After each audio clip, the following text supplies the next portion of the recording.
Olá, pessoal. Hoje eu vim gravar esse vídeo para falar sobre um tema que eu tenho visto ressurgir com força total pelas pessoas que trabalham aí com desenvolvimento de pessoas, psicólogos, coach, pessoal de RH, enfim, treinadores de todos os tipos e profissionais aí de várias áreas, que têm abordado bastante a questão da importância do autoconhecimento para que a gente se desenvolva como ser humano, como profissional, enfim, qual que é a importância de se conhecer. Meu nome é Eliana Mônaco, eu sou professora de dança do ventre, jornalista, facilitadora dos ciclos do Sagrado Feminino e coach. Nos meus grupos do Sagrado Feminino de mulheres, eu utilizo bastante a teoria do Carl Gustav Jung, que foi um médico psiquiatra suíço contemporâneo do Freud. Bom, ele e o Freud trocaram muitas informações durante a vida.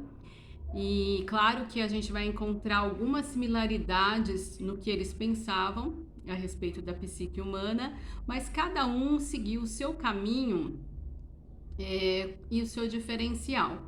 O Jung é engraçado porque desde que eu comecei a estudar Jung, eu observei que muitos psicólogos não sabiam muito bem, não conheciam muito bem a teoria do Jung.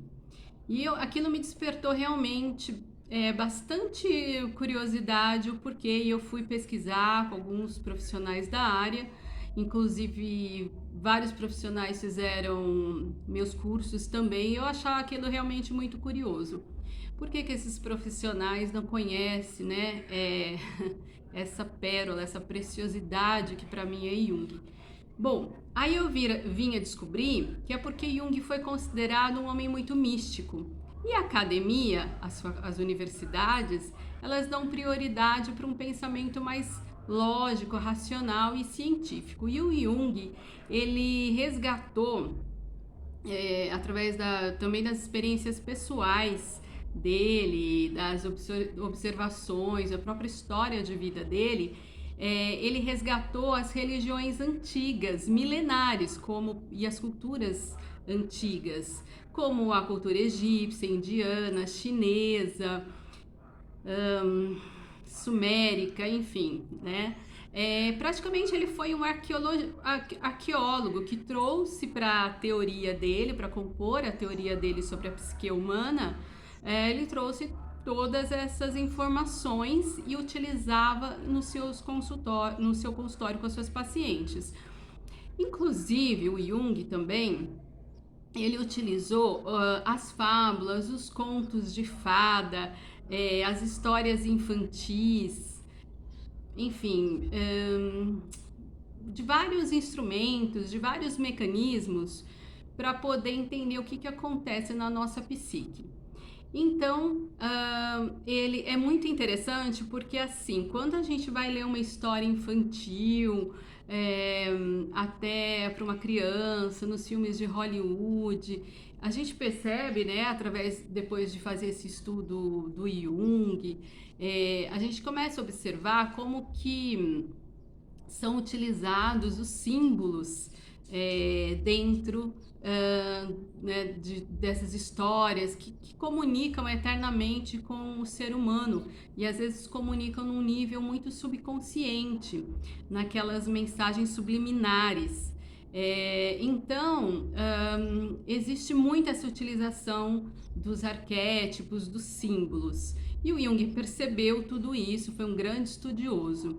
Bom, desculpa. Bom, então, eu nos meus grupos, eu utilizo a teoria do Jung, mas especificamente eu trabalho com os arquétipos das deusas gregas.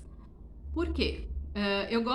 Adoro outras mitologias, tenho estudado, me interessa muito. As mitologias, elas se conversam entre si, e então a gente encontra muitas similaridades com uma mitologia com a outra, a gente encontra muitas coisas em comum.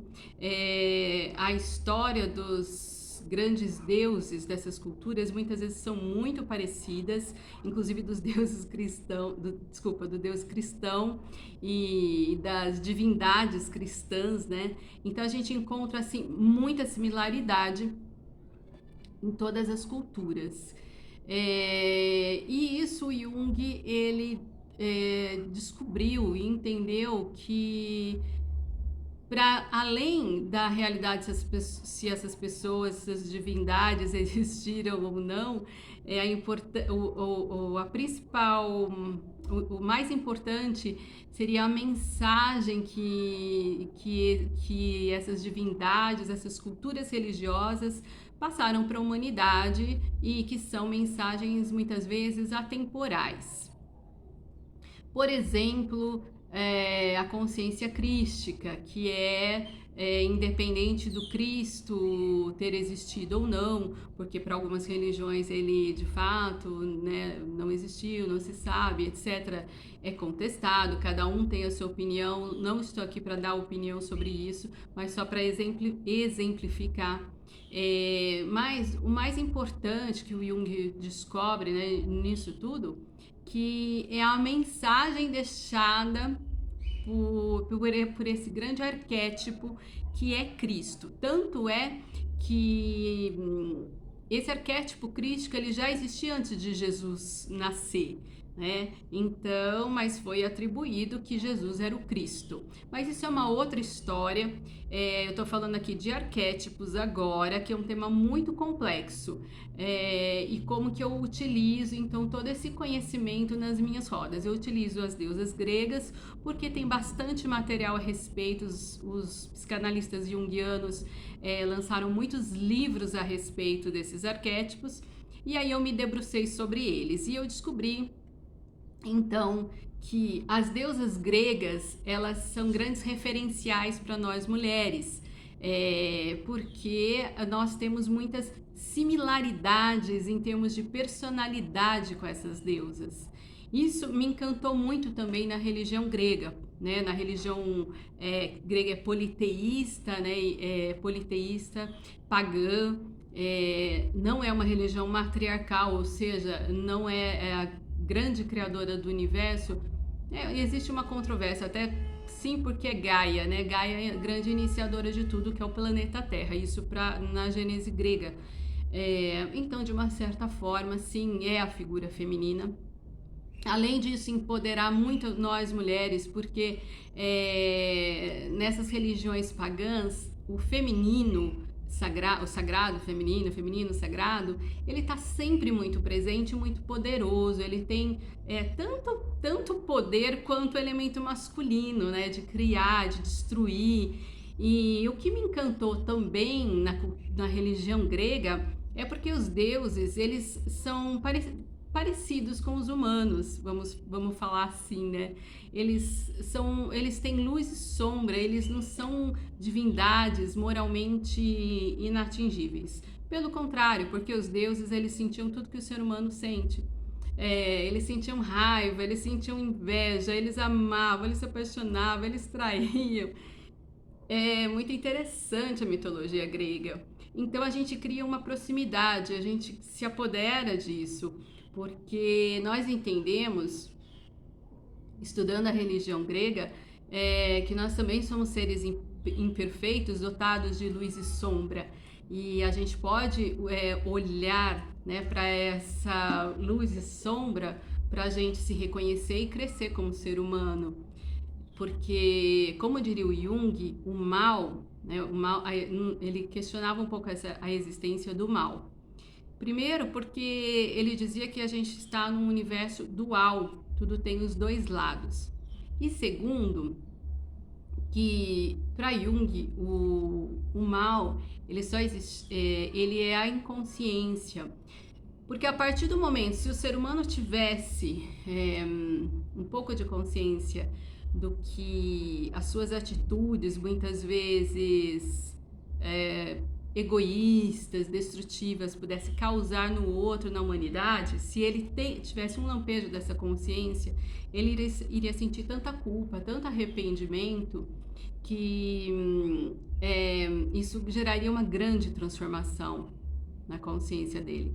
Por isso que para o Jung, o mal e o bem, eles são duas faces da mesma moeda. O mundo não está separado entre mocinhos e bandidos, né? Todo mundo é meio mocinho, todo mundo é meio bandido, e eu acho que isso é bem interessante porque isso faz a gente olhar para nossa sombra. É polêmico, é difícil. Eu acho que o Jung ele foi muito expurgado da vida, como todos os filósofos e grandes pensadores que cutucaram as feridas, né, do ser humano, da humanidade. Mas são essas pessoas que às vezes nos fazem crescer absurdamente, causando sim desconforto, causando um pouco de dor. Isso é olhar para as nossas sombras. Pessoal, depois, se você gostou desse vídeo, curta, compartilha. Eu vou trazendo mais informações aqui. Me siga nas redes sociais. Eu sou Eliana Mônaco, né? Já falei o que eu faço. Tô no Instagram, @elimônaco. Tô no YouTube, enfim, no Facebook, em várias redes sociais, tá bom? Então é isso aí, gente. Se gostou, compartilha, comenta aí se você faz um trabalho de autoconhecimento, como você faz para se conhecer, né? Que instrumentos você utiliza, tá bom? Depois eu falo mais sobre isso. Valeu, gente. Até a próxima.